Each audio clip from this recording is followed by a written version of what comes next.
Right, some people are travelling long distance, so we're going to start the next final subject. So, recently, I'm sure you all know, you heard of Cloudwater. They used to produce Cask ale, didn't they, once upon a time? And a couple of years ago, they made a big fanfare in terms of stopping producing Cask ale. But we also know that Cloudwater are a revered brewer, and they do command more money in the market than other breweries. Now, what they're doing is Cloudwater are coming back into the market, the cask ale market particularly. And the question is will that signal a start where cask ale, where consumers will be happy to pay more money for a higher perceived product, if that makes sense, yeah? The supplementary question is, young breweries are starting up and they are more likely to start producing keg straight away because they perceive they can get a much fairer price. So the question I'm going to start with is with Will. Will, what's your thoughts on that? Well, I think it's an interesting way to start the debate, isn't it? That a brewery that stepped away from making cask beer because it couldn't make the returns that it wanted has now decided to come back into that market. And I wouldn't begin to second guess why they've done that. It might be purely a marketing idea, it could be anything. I think the wider issue that we have here is the value of cask beer.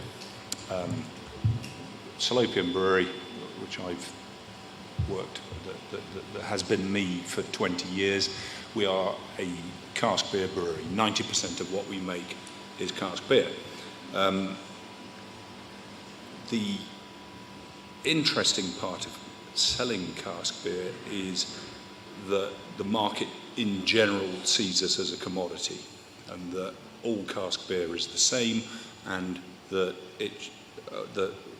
by its alcoholic strength it should all cost the same. And all the newer breweries along the table obviously know that this is just not the case. The ingredient cost of styles of beer you make, the types of beer you make, is also a huge influence of what you would hope to charge for that beer. I find it immensely frustrating that as a cask beer brewer, our cask beers don't seem to be valued as much as they should be. We're also very lucky as a well-established, and I think we're seen to be a very good cask beer producer, that we actually do attract a premium for what we do.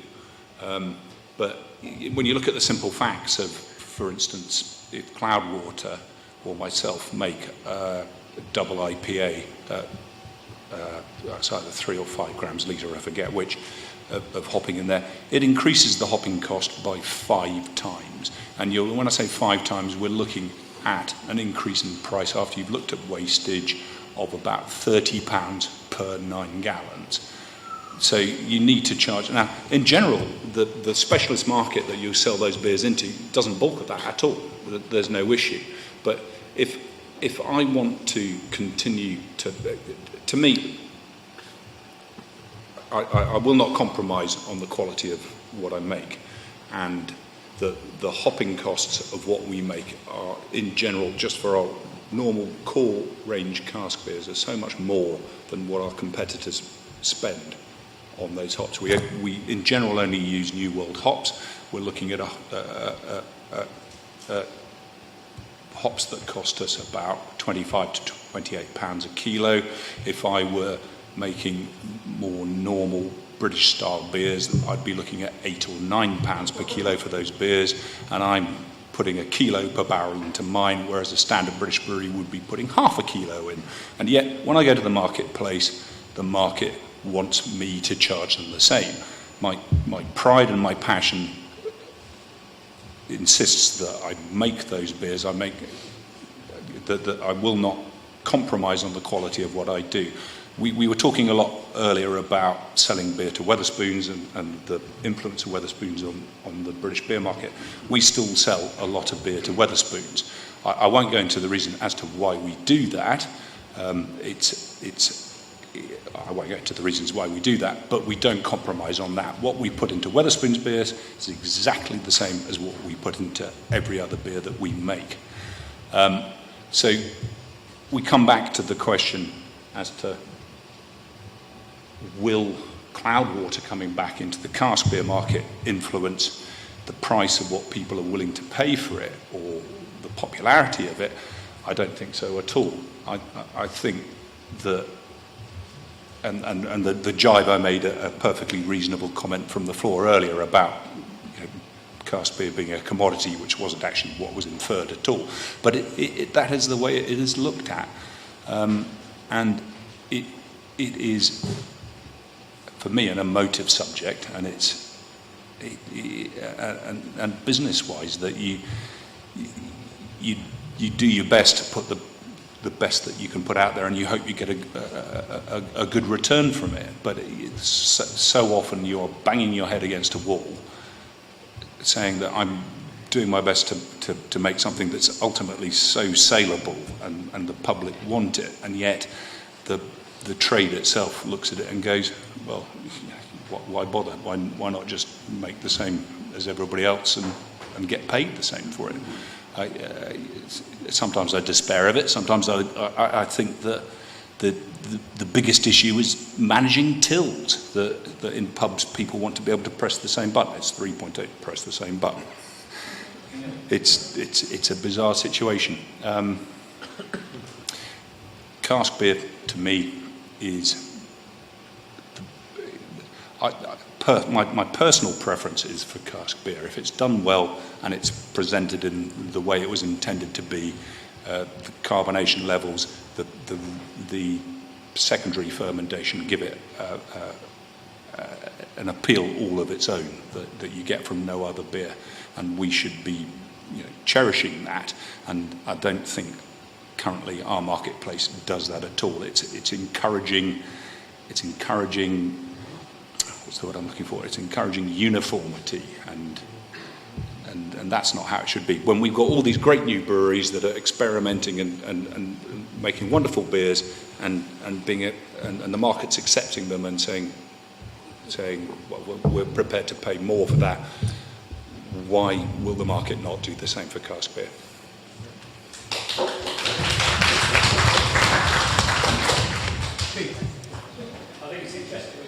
Conversation to kind of brands that are in the news. I used to work for an advertising agency called St. Luke's, and they changed the model of how advertising worked and how you made adverts.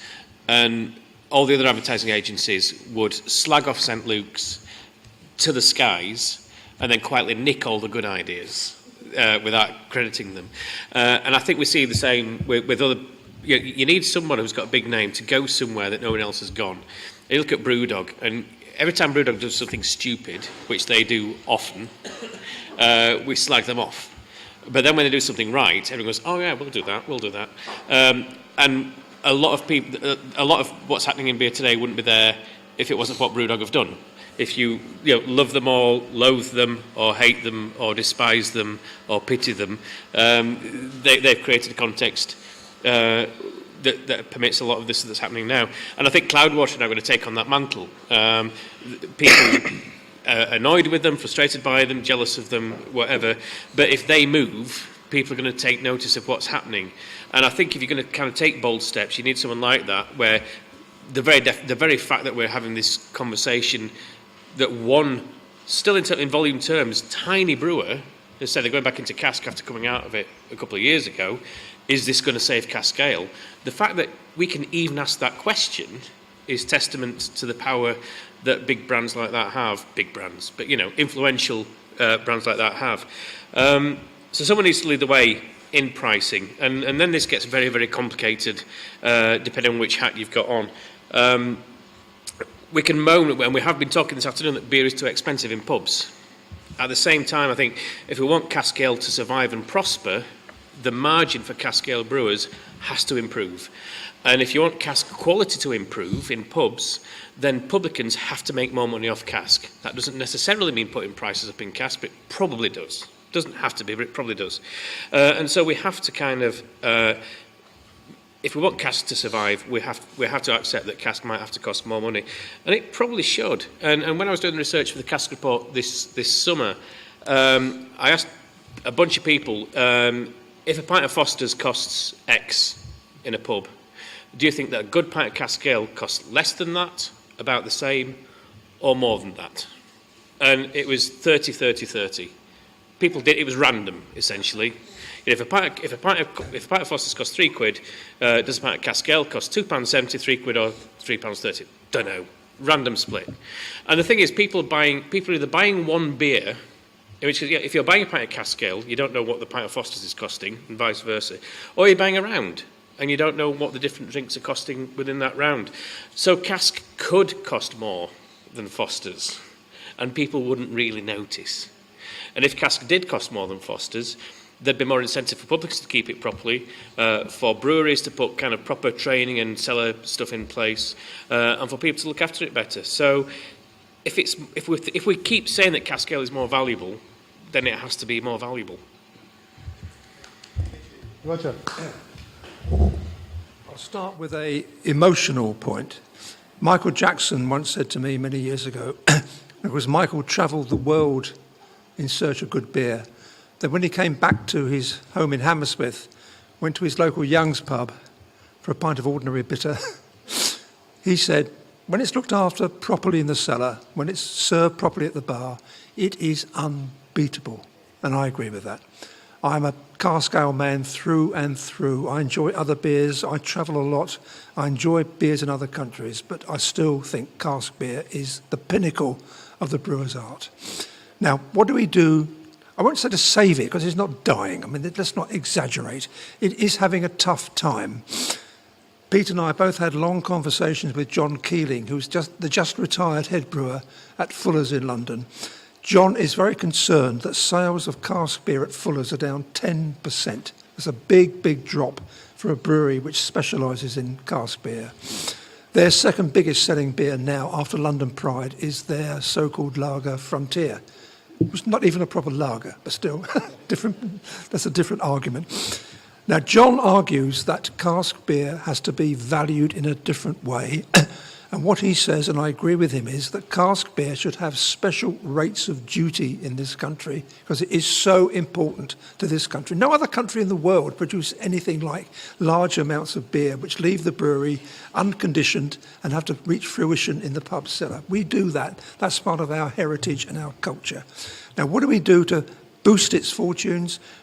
We can't do it while we're in the EU. I don't want to start a discussion about Brexit, for goodness sake. We're all fed up to the back teeth with bloody Brexit. But we can't do it while we're in the EU. But if we leave the EU, we can then have differential rates of duty on different types of beer.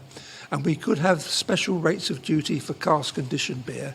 And John argues it should have the same rates of duty as cider, which would dramatically decrease the duty on cask beer. Not because we want cask beer to be a cheap beer, but because it would give brewers a better margin that they desperately need to serve it. And of course, the government would recoup any lost duty by increased sales of cask beer. So that is one of the things we have to look at to boost its fortunes. This is a very difficult one. We now have 2,500 breweries in this country. The very first Good Beer Guide in 1974 listed 116 breweries. There are now 2,500. The growth has been phenomenal. There's a downside to that, is that too many pubs have too many beers on the bar. Cask beer can only stay in drinkable condition for about 3 days. Too often in pubs, cask beer stays on for far too long. It is oxidised, it's undrinkable, it's not very pleasant. And we have to stop that by encouraging publicans, and if they're tenants and they can only take what they get from their pub companies, to implore their pub companies to not make them put too many beers on the bar. I think 3 or 4 hand pumps in the average pub is far enough. So we need fewer beers on the bar, we need better quality beers on the bar, but above all we need to look at the way in which cask beer is taxed in this country to give it the advantage over lager and keg beer?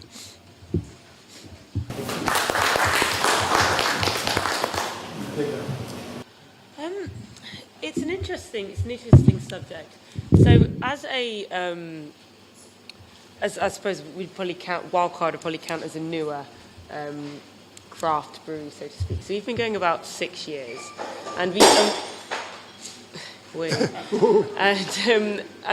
started out as a cask brewery. So we did, from the very beginning, we did bottles and we did cask. The kind of situation that I'm in on a day-to-day basis, kind of production-wise, is I have only got so many tanks. I brew in London, where space is very expensive and very limited. I either have the choice of either putting beer into bottle, which I can charge a certain premium for, keg, which I can charge a certain premium for, or can, again, which I can charge a certain premium for, or cask. And the reality is, when my tanks are tied, cask loses out. And it's simply because we have staff to pay and we cannot make the money we need to make on cask. So we do cask occasionally, but it's very much number 4 on my priority list.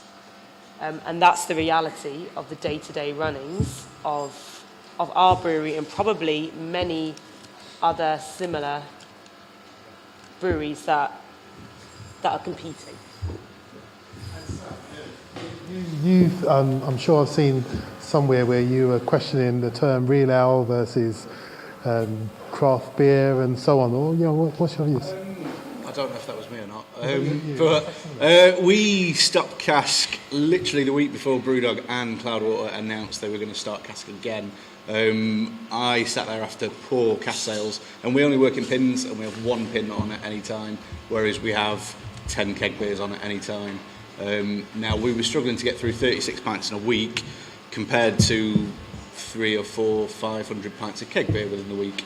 And we were throwing away a product that I didn't want to throw away, but I had to throw away because it was past its best and it wasn't drinkable. My entire beer journey started drinking cask beer, and I still love it. And Roger mentioned Harvest Pale from Castle Rock, which is my go-to beer if I'm ever in Nottingham, because I know it is always kept well in the Castle Rock pubs, and that's what I was trying to do, was keep it well and take care of it. So we stopped beer that week before. I think there's other issues to address. Obviously, cask beer in places like London, because you've got a higher rent of rate, because your business rates are higher, it's harder to sell a cask at a market value that you might in the north as opposed to the south. And again, if you are a living wage employer and if you care about your staff and you want to invest in them, then yeah, it is very hard work to make money out of cask beer and reward everyone within the process. Our cask was a loss leader for us. We charged £3 for it no matter what, because we just wanted to sell cask beer. Now, even at £3 a pint, we were struggling to get through 36 pints a week. But I think that's because we probably had a bigger range of everything else on offer, that people were drawn to it. But people were quite happy to pay £4, £5, £6, £7, £8 where relevant for keg beer. But the cask sat there and unfortunately didn't sell for us. So I think for me, I absolutely love it and I adore it when it's kept right. But when quality starts to dwindle, you're not prepared to pay for it, and if you're trying to charge £4, £5 a pint, it's going to be hard work. And the only other one is Cloudwater obviously have started cask again, but I've only done it to selected outlets, which is brilliant because they care about where it's going and who's looking after it. But then you're part of a bit of a club that, well, yeah, you've got the privilege to then spend money with us. At the end of the day, you're buying that product, and I know they want to see it. They want it at their best quality, but they're choosing you to give them money. It's like saying someone that walks into a bar, "Have you got Stella?" and you're going, "No, sorry. We have got a really nice German lager, but I'm not going to give it to you." There's a line somewhere that you cross, and I don't know. It's a hard one for me. I still love the product, but our sales weren't good enough, so we had to stop it because I'm not prepared to sell an inferior product to what it could have been. Do you think if you had cask of the latest Cloudwater release of their Nope. brand new thing? Nope. Do you think if you'd had a cask of that, thought it would have sold out? Nope, not in the slightest. Really? Yeah. Our market isn't cask beer at all. So even the Cloudwater brand wouldn't have sold out? No, and we're fairly close to Manchester. I'd like to say our competitor, but they're friends, so they're not our competitor. But the closest shop that does what we do is 6-7 miles away north. And we went in there the other week, and it was £5.50 a pint of Cloudwater, and it came out, and Cask came out really thick, really hazy. Having looking at the social media, it must have been on for 5-6 days. And we're local to them. Cans will sell out on the day when we get them in. We have no issue selling cans, and I know the other place doesn't either. But yeah, I don't think, unfortunately, our demographic is that way inclined. As much as I've wanted it to be and fought for it to be, and supplied the cask for them to drink, they haven't drunk it, and you've got to take people that vote with their feet and listen to them, unfortunately. So it sounds like, Sam, you've got an issue around education as well for the Yeah. I just wanted to bring in Roberto. I worry about Being a bit Cask, earlier. I really do. I find that, we know that Cask has had a bad year sales-wise. We know that sales in cask beer are in a declining sort of industry anyway. Cask has done quite poorly, especially over the summer, where obviously temperatures, we've had a good summer, we can't complain, and maybe some pub sellers haven't been able to cope, etc. Now, when we think about Cloudwater coming back into cask, are they a saviour of cask? No, I wouldn't see it as that at all. I see it as Cloudwater just opening a market for sales in a situation where pubs are going to demand their beer. That's fine. I was very interested in finding out what cost Cloudwater had flogged their casks to people at. And actually, it wasn't extortionate. So we're only looking at 90, 100 quid a cask, which is expensive for cask. Your face. Was it? The 4% pale ale was 100 quid. I was in the Crown and Kettle on Friday night for Leeds the Beer Beardless Beer Week launch thing. Yeah. And I was speaking to Doreen from Cloudwater, and she said to me that the ESB was £115 a furlong. Oh, okay, well the 4% pale ale was 100 quid. So I think that's for like your average normal pub. I guess so, yeah. That's a lot of money. I think That's yes. that's not normal in the cask But market. compared to that's Cloudwater kegs, that's a lot cheaper. So it's not like they've gone and absolutely ramped the price up. It's not a huge difference. Fine, it's still more expensive, but not a huge amount more. So even Cloudwater, in relaunching cask, haven't gone, okay, we're going to take the piss on price because people are going to be able to pay it. I don't think it was that much more expensive. But that's Per litre compared to getting a 30-litre keg in. I guess, yeah. That's an interesting question in itself. Do you really believe that any brewery is taking the piss? Because isn't it all subjective as No. to where you think it is? I mean, there's a brewery within London, I won't mention them, but let's call them Strange Whiskers, that charge a huge amount for their cask, and I don't think they're taking the piss. I just think everything is subjective to how you see it. Sure. But I think a lot of publicans are expecting a huge price for these Cloudwater casks. But I think it is a huge price. Let's be realistic here. Let's be realistic. Like the Cloud. That's £20 at least more than the likes of us are charging for the same thing. But that you guys will pay that. But that's what we're all saying. So you guys will say, okay, it's 4%. We've never tried it before. We don't know what it's like. It's probably pale, but we will pay £20 more than those of us who cannot afford to send beer. Sure. But I think maybe a Thornbridge cask is equally as expensive. I think a Thornbridge cask is equally as expensive. But I think let's be honest here. Like a Cloudwater cask, regardless of what anyone says, opinion, like in terms of the quality, what have you, it's at the top end of the cask market. Like, I don't think anyone can deny that it's at the top end of the cask market. Okay.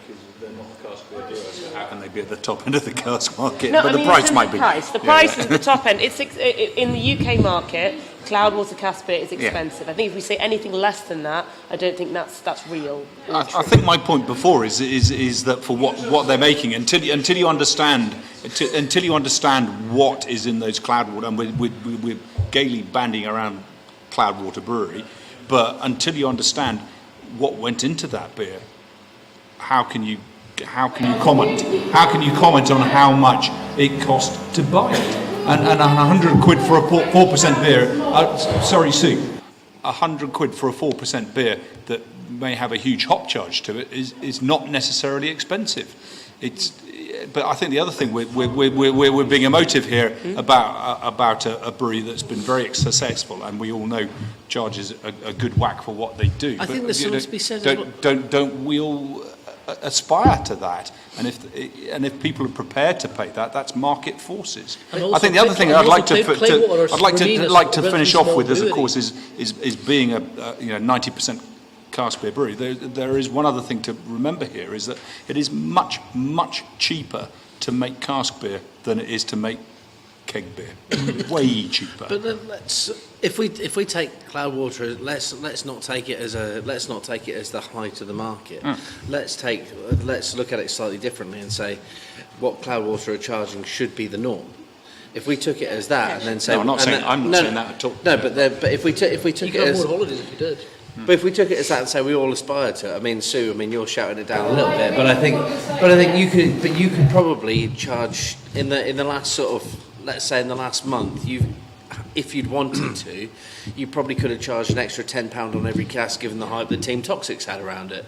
And if we can, no. But what I'm saying is, people will generally pay a good £20 more for Cloudwater for the same beer. And I'm not just being all It's not the same beer, though, is it? But the problem is, everyone's saying that they want this more, variation of beer and stuff. But for the smaller brewers that don't have the money behind them to sort of support that sort of promotion on the rest of it, they are producing some of them equally as good beers.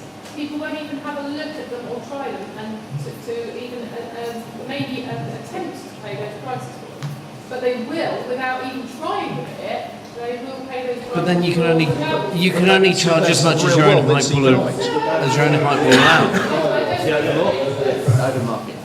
Let's bring this back. This gentleman's got a comment. So at that sort of price, that's what Tim Taylor's getting for landlord. That's what Tiny Rebel beer goes out in the market at. It's not breaking anything. Brewdog coming back into cask. I can remember when Brewdog started and their casks were very much in the middle of the market. It'll be interesting to see who gets those. If Brewdog bars are interested, handfuls and things like that. But a lot of keg beer reaches marketplace via distributors, doesn't it? If you're a brewery in South Wales, a lot of beer that ends up in Glasgow or London or somewhere like that. I know you do a lot of miles to the van, but a lot of people starting up in the keg business send their beer out through distributors' channels. And so when it reaches the fonts and the customer pays more money for it, as Will said, it's a more expensive process. It's been handled by other people who need to put their margin on it as well. And so often those small brewers are saying, look, our beer sells for £6 a pint, was actually what they're getting on their invoice to start with is not that different to what I get when I put in a lot of hours delivering beer locally, making sure that every sale counts. So there is a section of the industry making a lot of keg beer at the moment, but not making the margin they thought they did. And when the nuts and bolts and the figures are done, you'll find a lot of those are on the same sort of shallow grounds that other brewers are in the first place. Okay, I'd just like to bring in a public hearing. Thank you. Well, I've got a question, and it probably goes to Pete, Roger, and Will. I mean, all of you. It's really important to hear your point of view. The idea is, the premise here is Cask is in crisis or decline. And Roberto raised a really good point. It's been a really hot summer. You want something cold when it's hot. We all do. That's important. But you would have seen the stats more than anyone else. Will, you've been in this trade longer than most of us. I don't think it's in crisis. Is that your experience, Pete, Roger? Is that what you're reading? So the information that I've seen for the Cask report and it's, this stuff is not freely available, and I quite often I get sent it on the sly. Since about the middle of 2015, which I think is when I hate this phrase, craft keg. I blame them.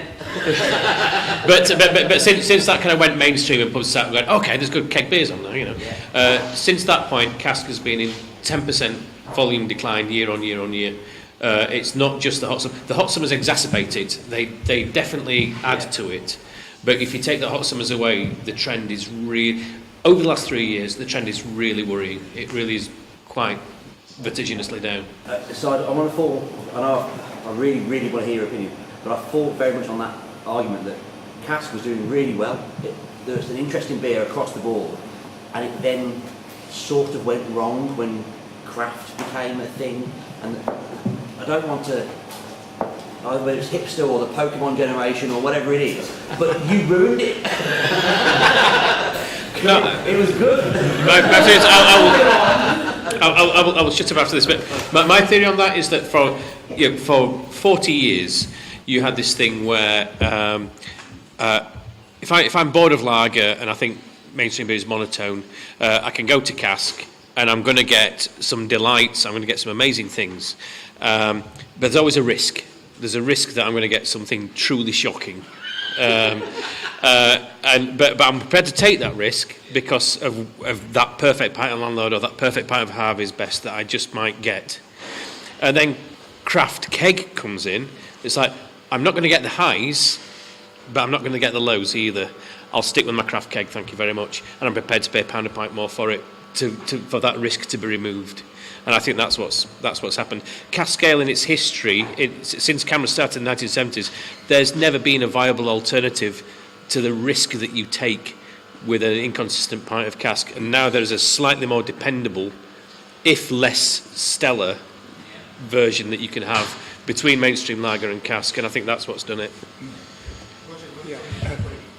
I would avoid the word crisis. I don't think it's that bad.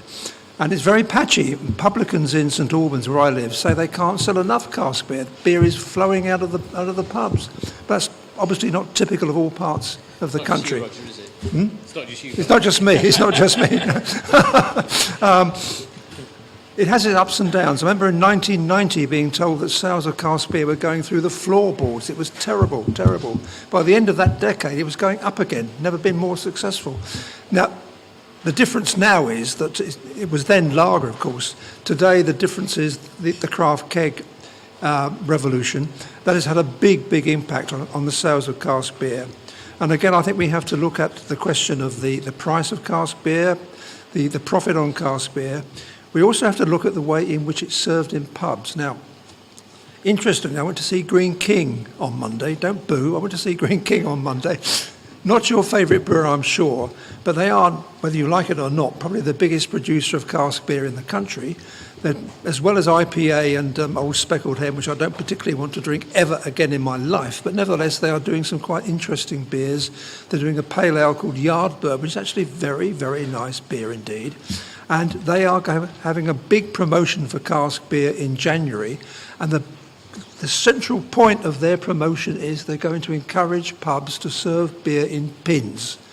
And I think too often many pubs take Cask beer in containers that are too big for the liquid. The beer goes out of condition too quickly. And I think a number of brewers, not just Green King, but Marston's and other people, are investing in pins to encourage pubs to serve beer from smaller containers so the beer can be served in peak condition within 2 or 3 days. That's... Oh, what, in terms of pins? Yeah, Roger's making a very valid point there, and it has been extraordinary over say 10 years ago, we didn't supply any Cask beer into pubs in pins at all, and literally had the attitude that if they couldn't sell a 9, then they shouldn't be doing it at all. But that has now all changed, and we sell an enormous amount of pins. And I suppose it's reflective on the cask beer market, isn't it? That when you look at any outlet that you supply to with cask beer, the first question you have to the person buying from you is, can you do 2 units of what I'm selling you per week? Because if you can't, you're not selling enough. So whether it's 18s or 36s or 9s or pins, you need to be doing 2, or you need to be having it on for only 2 or 3 days a week to take that into account. So yes, the downside to all of that is that you've then got to invest in all the pins, which is a nightmare. But surely there's something to be said for like moving forward in dispense. I mean, in the last year, we've had such a jump forward in keg beer dispense, and Jolly Good Beer, for those of you that know him, has made a real good thing in sort of like in going direct draw, in moving forward on the lines, in moving forward on cellar boys, in not just using crappy plastics and things like that. And we've had all that just in 1 year in keg, whereas in like the last 20 year in cask, the most we've had is stick a sparkler on it.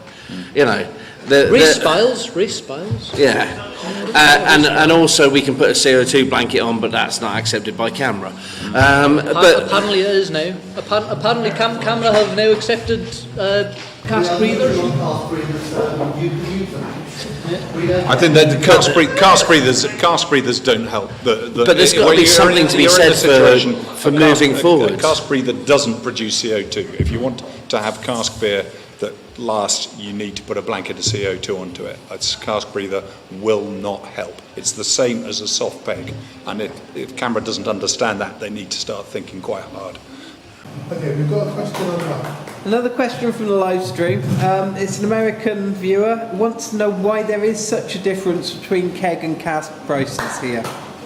There's not. But there's a huge difference. Well, it depends. Okay, production is the answer. So in order to make a cask beer, you brew your beer, you stick it in the fermenter. About a week later, so to speak, about 7 days later, you can put that into cask. It will then condition in cask, and you sell it on. If you want to make a keg beer, for example, you will ferment that beer, so it'll go through the same first 7 days of primary fermentation. Then you've got to chill it down, then you move it into a secondary tank for like a further week, a further 2 weeks. You might dry hop it, you might do extra things to it, then you have to carbonate it, then you have to keg it. It's in your tanks for longer. And what's in your tanks for longer costs you more money. And that's it. But also some places subsidise their cask beer with the other beer. That's the only thing I would bring up, is that in our case, that works exactly the same for us as dry hopping in cask. We produce exactly the same beer in cask as we do in keg, so the cost is no... The cost is different. You have to carbonate a keg, that has a value. But that's quite a big difference. In order to carbonate a beer properly, or to do it, you have to do it at low temperatures. In order to carbonate a beer at low temperatures, you need to have a glycol chiller. And that costs money. I think there is a disparity between the cost of keg and the cost of cask. You can also take condition beer, which doesn't mean... Yeah, that's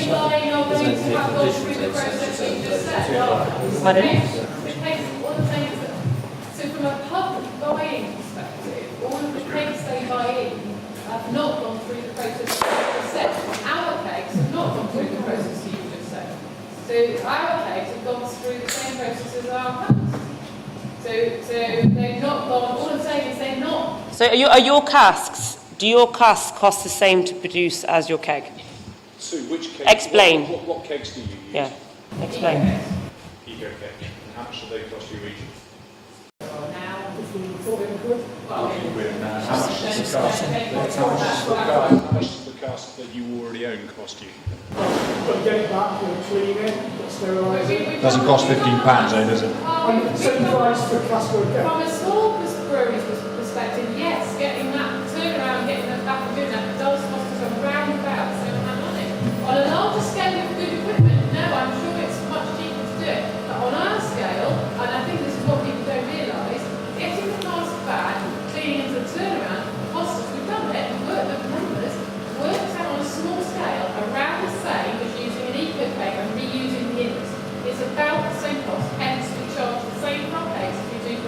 So I would say you're in the minority, is what I would say, across the UK. I think. Because there are more of us coming through all of the time. All I'm saying is that as a pub perspective, they don't know what they're buying necessarily, whether they're buying our case or your case, they have gone through that process. That's all I'm saying. I think widely speaking across the UK, it's cheaper to produce a cask of cask beer than it is to produce a keg beer. So to agree with Jager on this one. I mean, we're key keg, but we're keg conditioned. So we've got the cost of key keg, plus then we've got the cost of time, the time to then condition them. You know, we've got to have a place warm enough to do it. We're using second yeast to second sugar, which is all small beans, but it's. Come on, guys. Well, no, it's all small amounts, but it all costs a little bit extra. You've got something there. You the same process, cask and keg, then you don't bother with a cask, but you warm condition the keg. You don't bother with a cask. Well, no, because the cask is done in the pub cellar. 12 degrees isn't enough to condition. We can argue until the cows come home, but in terms of me being a cask beer brewer, like I keep banging on about, and we do about 5% of what we do goes into keg. For a 30-litre keg, I charge, in effect, slightly more than I do for a 40-litre cask, because that makes up the difference. I charge a bit of a premium because the extra labour and everything, and usually the extra ingredients that go into the keg, but the main difference is 30 litres a keg, 40 litres a cask, about the same cost. Yeah, so there we are. So you've just agreed with me. Good. At Mad Hatter, Mad Hatter was not famous for doing lots of cask beer, but we would do cask beer. We had a massive cask population of 6, with a pink band right in the middle. If you see them, send them to me. They've got nostalgia value. But the first brewery I worked in was a cask-only brewery, a brew pub, and I'm a big fan of cask beer as well as every other type of beer. But we would do with our 6 casks. We would try to make casks special, and I am passionate, and I think cask is special. So we would do cask for some of our very best customers. But in Liverpool, particularly the grapes, but also Ivan from Jolly Good Beer, we would go out of our way to do cask for some people, and the people that were willing to pay the same price per litre as if it was a keg beer. And your average keg is 30 litres, your average cask is 41 litres. So looking at it on the books, the cask is more expensive, but when you look at it per litre, it's the same beer, it should be the same price per litre. So that's my view on it. Just going back on the education point, Roberto, do you want to touch on anything else around how we get the consumer to understand the differences and tell the story? Often, if you're going to ask the question of why is cask cheaper than keg, and sometimes it's just down to consumer perception. You know, if we go into a bar in Birmingham and you're willing to pay £4.50 for a San Miguel bottle, why should you then expect to pay £3.50 for a pint of cask? Why do we expect that bottle beer to have a higher value? That's a very strange situation to be in. You look at keg prices that we sell in the UK from brewers in the UK, and you compare them to keg prices from, say, America or Belgium or Holland, and they're roughly the same. So therefore it must be a problem with the casks. Okay, sir. Yeah, I'd like to say that when you're on about a different price concept, that you've got one product being sold by the keg especially, being sold by people like me and my colleagues and stuff that are really passionate about products. So we're really selling it to a person rather than, you're not just walking up to a bar and you've got a load of pumps in front of you and just being given whatever sort of thing. You've got people being really passionate about products. You don't go to a restaurant and the food that's being sold is bland or whatever, it's the same kind of thing. So when a product's being sold to someone, that it's being explained, you're being told what it is and everything like that, but you're going to pay more for it. And we're in a generation at the moment where you're not spending as much, you're not going out as often, but when you are going, you want a decent product. You know, I've got a young family. You know, we go out once a month, once every 2 months if we can really get that sort of thing. You know, and when we go out, we want to spend money on decent food and decent beer. It's harder to get decent beer and decent food outlets these days, but you really want a decent beer, and it's difficult to, you know, you want a decent product, basically. That totally ties in with all the research I did this summer, where people are going, if you are going to the pub, if you go into the pub every night and you get a dodgy pint and it's costing you £2.5–3, you just go, oh well, that was a dodgy pint. If you go into the pub once a month, it's like, this is our pub night. This has got to be perfect because this is our one night at the pub this month, and your expectations are higher and you're prepared to pay more if those expectations are met, but you're much more disappointed if those expectations aren't met. Do you find there's a big thing with restaurants and beer though? The food is excellent, but the beer selection is normally shite. Oh, totally, yeah.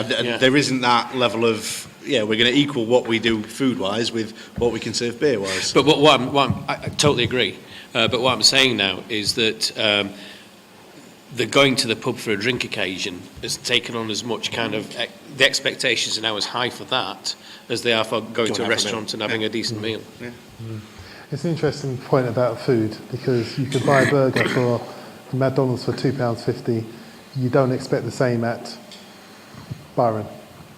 But equally, if you're in a Wetherspoons, would you expect the same? The food is so much better than beer, and being immensely picky, I would disagree with that, but it didn't actually just bring me back to a thought I had about what Roger said about the idea of having a lower rate of tax for cask beer. I would be massively against that. I think that so much, the one thing about cask beer is that what I complained earlier in what I said about the commoditisation of cask beer and the way that it's priced, but that's because what the cask beer market is, and if so many breweries out there choose to make a low value, low quality product, then that's up to them. Why should they be given a tax break to do that? I think that's wrong. Strong point. That actually follows on quite well from your point. I think a lot of the thing with cask prices is to do with saturation. So because cask, like getting into cask beer is such a lower entry point cost-wise than to get into keg beer. There's a lot more, like out of the 2,500 breweries in the UK, the vast majority of them will be solely cask. Whereas like in 2009, a Wetherspoons opened in Dublin, for the first Wetherspoons opened in Dublin, and it increased the cask pulls in Ireland by 66%.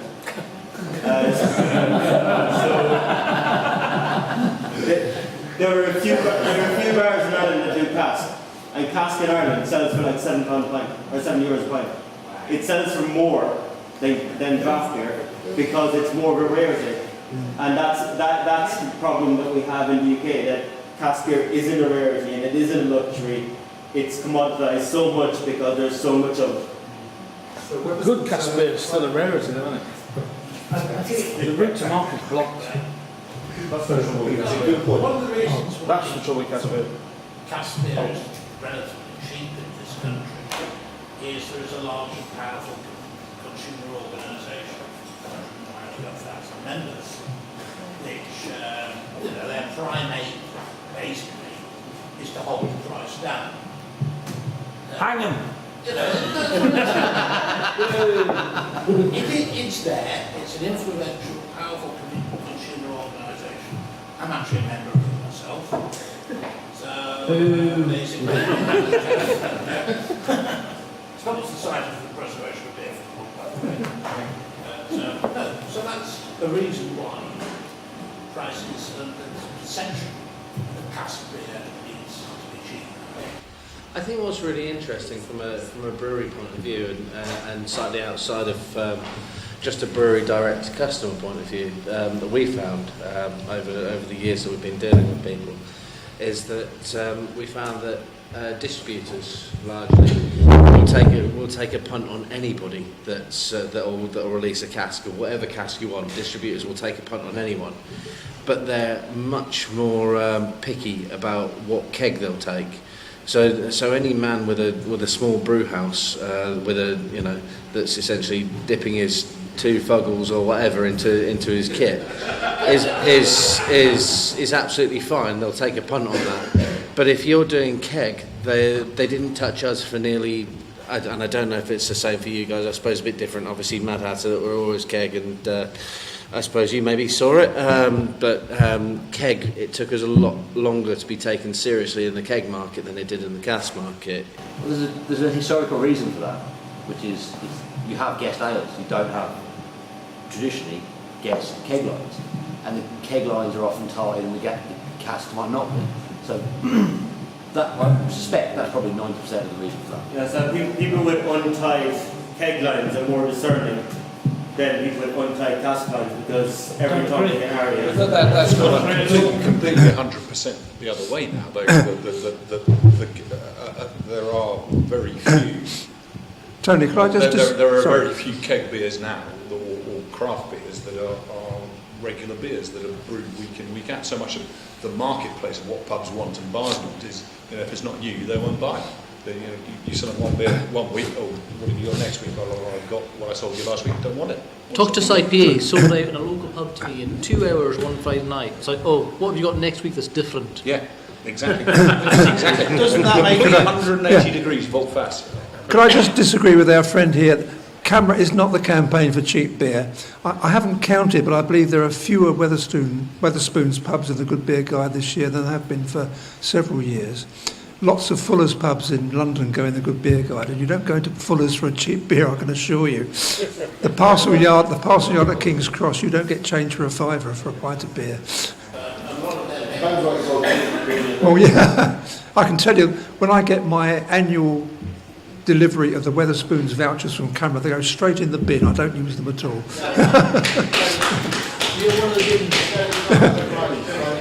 It's interesting. I echo what you said about distributors wanting cask beer. It's something that is I'm often under pressure to do because there's not a huge amount of the let's just say the modern craft brewer in inverted brackets that are doing huge amounts of cask beer, as the keg market is quite flooded, and there's lots of players in that space. But I would just echo what you said. So why wouldn't you do more if it costs you less? Just can't make enough bloody money. It's the reality. They want to pay you an ABV price, and they... It's because you can't make enough money. If the margins are the same, I don't know. I don't know about that either, because I mean, one of the bigger distributors in the south, when we first started up, we dealt with them a little bit, and what I got progressively was we can give you a listing this month, or we can give you sort of like X amount of casks, but you've got to do it at this price, and I'd go back and say, all right, maybe we can hit that price, and then they go, actually, it's not cheap enough, you can do it at this price. And 4 years down the line, I've now got exactly the same distributor coming back to us and going, what are you charging us? And I'm going, this, and he's going, all right, fine. So it's interesting how it is turning, and it is progressively people going, but maybe that's because now breweries are getting more established. There's more about us that is about building public perception, and it's not so much about I can release a brewery and that's enough. It's now we've got to do everything that goes behind that, the Instagrams, the tap takeovers and all that. You've got to build the brand. So back into the Cloudwater thing, what they're going to say is gas. Cloudwater have always had the capacity to produce gas. They just decided not to for a while. And I get Cloudwater delivery week in, week out, a keg, a can, everything sounds fantastic. It's not that they couldn't produce it, it's just that they decided not to because of what they put in it, and they weren't getting the right price for it.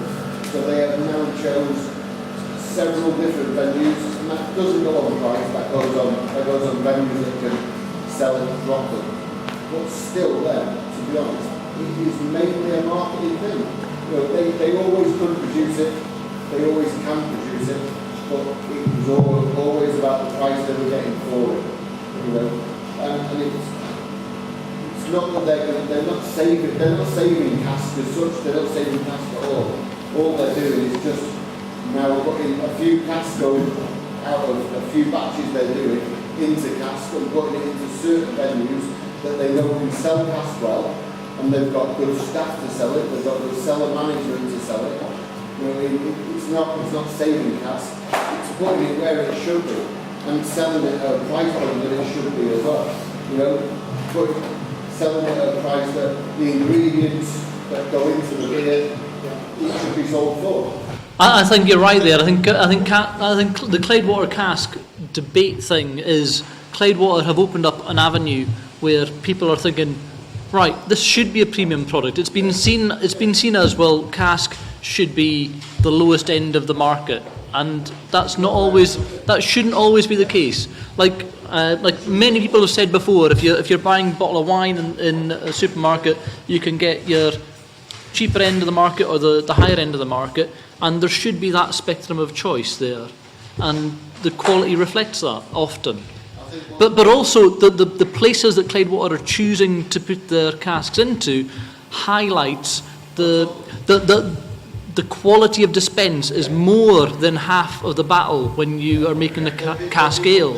To echo that, the places that they're allowing to sell through, so it's only been direct all through Jolly Good Beer that's cold storage all the way to the pubs. So cold chain is the thing that isn't really talked about enough in the beer debate in this country as a thing. You know, it's people who've got proper selling management skills. It's being used in a proper degree, and if you're going to sell it at a decent price... I'm going to press a button on my back just now and go, according to Professor Charlie Bamforth, for every 10 degrees Celsius, you half the shelf life of a beer.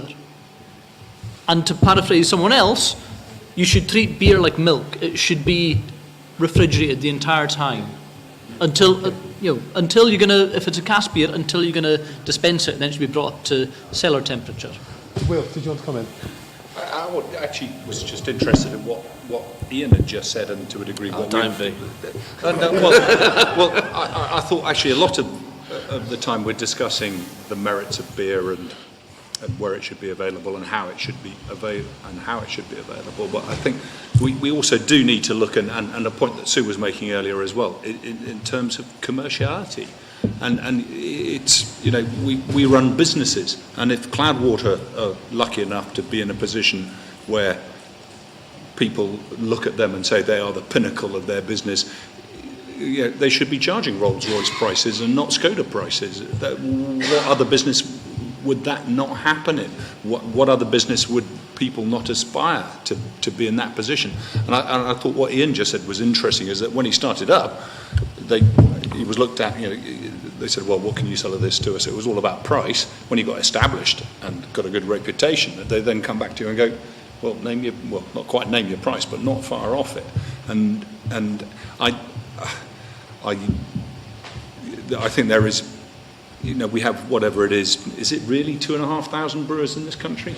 Last year I thought it was 2,000, and the year it was before it was 1,800. We can no longer afford to rest on our laurels. No, exactly, and it goes back to that, is that you can start up and think you're the bee's knees without making particularly good beer and think you're owed a living, but you need to prove to the market after a while, when the gloss has worn off, that when you're no longer the new kid on the block, that you're walking the walk and talking the talk. And when you look at, you know, when we talk about pricing and what Cloudwater can do and what the rest of us would like to aspire to do, or me moaning about the fact of what I can get for my cask beer as a long established producer of it, but we're talking about market forces at the end of the day. We need to make stuff that people want to drink, and if we don't, that's where our businesses go.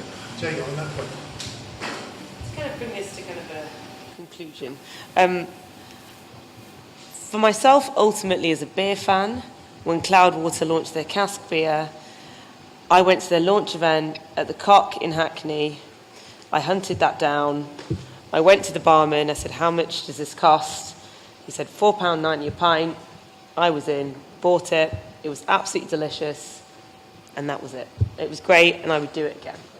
Good, well spent. Yeah. Good bag. Yeah, it was lovely. It's time to.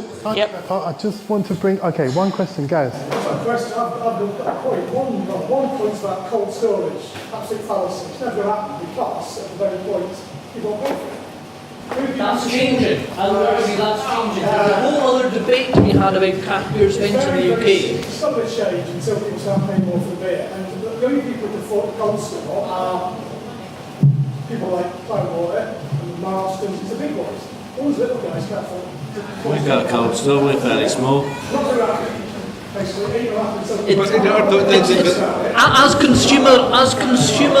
the consumer is getting themselves, as a generality, consumers have more information available to them now than ever before, and once that becomes more common, I think what we. Complacency is not an excuse. I'm sure it'll be fantastic. I won't be here for it. But final comment.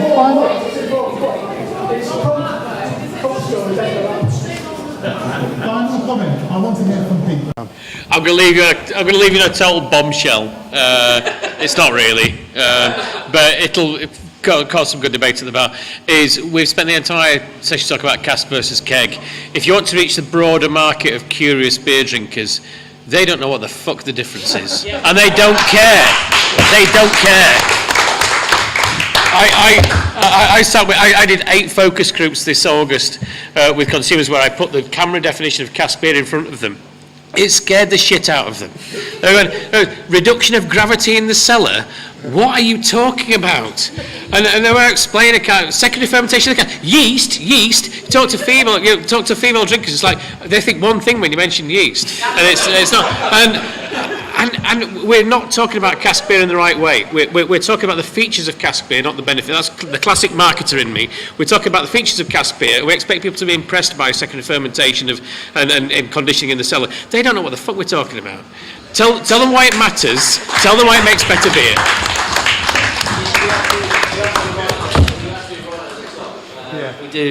We did a few camera tours around our brewery.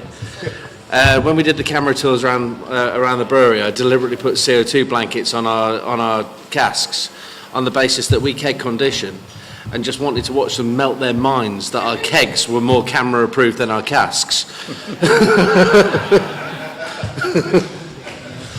Okay, folks, it's 7 o'clock, it's 7:05 now. Tony, can I? I've missed my train. There's lots of people who need to get home.